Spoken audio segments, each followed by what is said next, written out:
Hi there, and welcome back to another episode of the Speech Space Podcast, which is a podcast full of tips and resources for SLPs. I'm your host, Jessica Cassidy, and this is episode 106.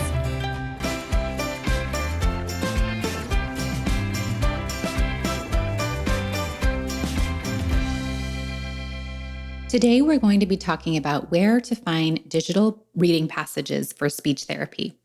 Before we get started, I did want to take a moment to mention that this podcast is brought to you by the Digital SLP membership site, which is a site that features time-saving, interactive digital resources that are all teletherapy platform friendly. And you can learn more about that or sign up for a free trial by heading to thedigitalslp.com/digitalslp. Just as a side note related to today's podcast topic, the Digital SLP membership does have reading passages available as part of the subscription. So if you sign up for the free trial, you'll want to be sure to check those out. I also wanted to mention that I recently recorded a podcast episode about finding digital books for speech therapy and an episode about how to use digital books effectively in speech therapy. And I think those might be good companions for today's episode, so I'll be sure to leave the links for those in the show notes for you.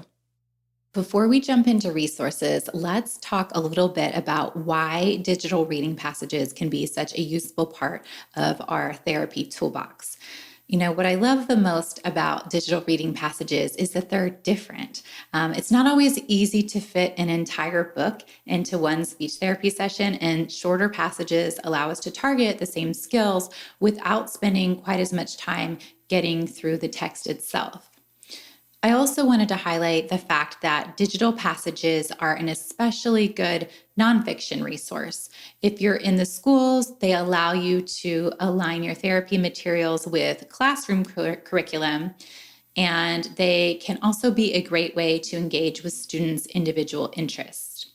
One final reason why I love working with digital passages is that they're so versatile. I talked about this a little bit in the episodes about digital books as well. And you can use digital reading passages to target almost any goal, especially with older students. Now that you've hopefully gotten a little bit excited about using digital reading passages in speech therapy, let's talk about where we can find them. The first resource I want to share about is ReadWorks. ReadWorks is an incredible tool that is completely free for educators. You can use it to find passages on almost any topic, and it also has excerpts from ebooks. The search tool is very robust, and it's easy to find passages that are geared towards a certain age or grade level. Most of the passages come with visual supports as well, and students are able to listen to passages as they read. The majority of the available passages are nonfiction, but there are also fiction and poetry options as well. One of the best elements of ReadWorks is that it has an extensive library of supporting materials that go along with the passages. They range from simple WH questions to inferential questions to materials that focus on vocabulary skills.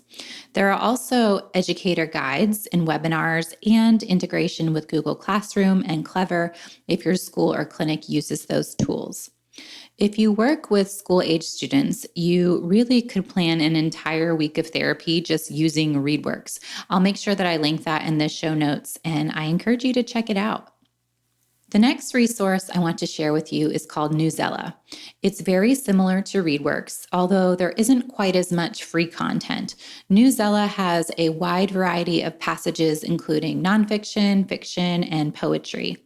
The passages can be sorted by topic or by grade level, and they have visuals and read aloud options like ReadWorks. The major difference between ReadWorks and Newsela is that Newsela is more focused on news and current events, while ReadWorks has a more general library of content. This means that Newsela also includes editorial type passages that are great for teaching persuasive writing or learning the difference between fact and opinion. The main downside to Newsela is that it doesn't have as many options in terms of companion activities.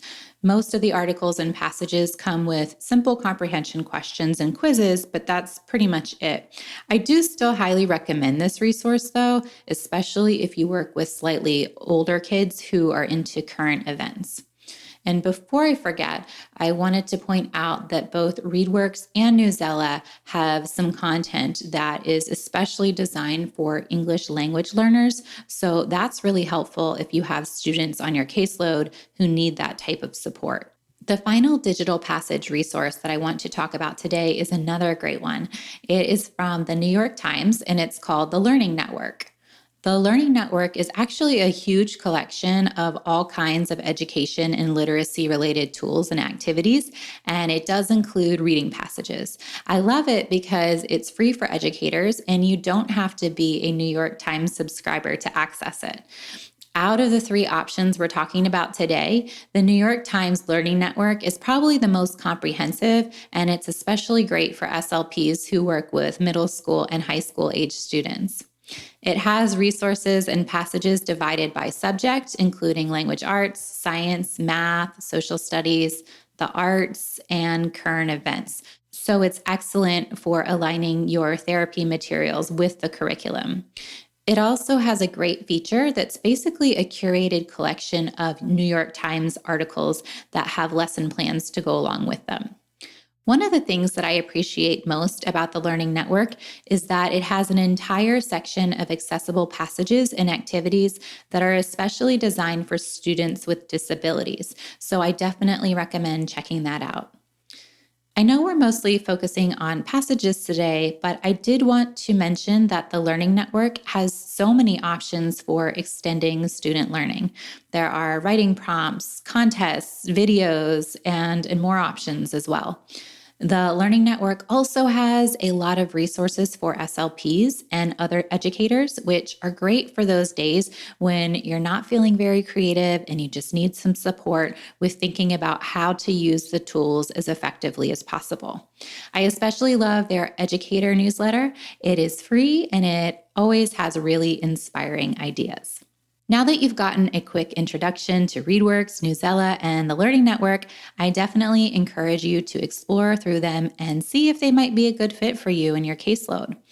Like I mentioned before, the digital SLP also has reading passages with associated activities and questions. So if you wanted to try those out as well, you can do that by going to thedigitalslp.com/digital SLP and sign up for the free trial. I hope that today's episode gave you some fresh ideas for where to find digital reading passages to use in your speech therapy sessions and that you feel energized by all the possibilities that are out there. If you enjoyed this episode, I would be so grateful if you would take a moment to leave a 5-star review to make it easier for your fellow SLPs to find this show. We release new episodes twice a month on the first and the third Tuesdays. Also, if you would like to connect on Instagram, that's a great way to reach out if you need to. You can follow along at the Digital SLP. Thank you so much for tuning in, and I look forward to speaking with you again in a couple of weeks.